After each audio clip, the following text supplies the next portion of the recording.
আসসালামু আলাইকুম। কেমন আছেন সবাই?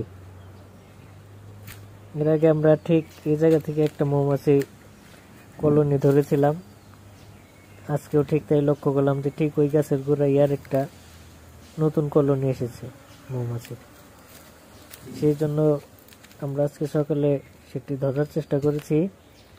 ধোয়া দিয়ে মশারি পেতে রেখে এসেছিলাম এবং অনেক মাছি ভেতরে আটকা পড়েছে। এবার দেখা যাক কি হয়। এর আগেরটিতে আমরা সফল হয়েছি, ইনশাল্লাহ এবারও সফল হব। দেখুন কত মাছি, অনেক মাছি, অনেক মাছি।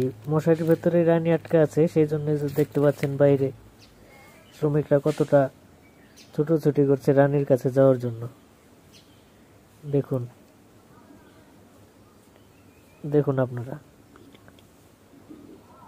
আমাদের চ্যানেলটি সাবস্ক্রাইব করবেন অবশ্যই। ভিডিওটি ভালো লাগলে চ্যানেলটি সাবস্ক্রাইব করে পাশে থাকবেন। ধন্যবাদ সবাইকে ভিডিওটি দেখার জন্য।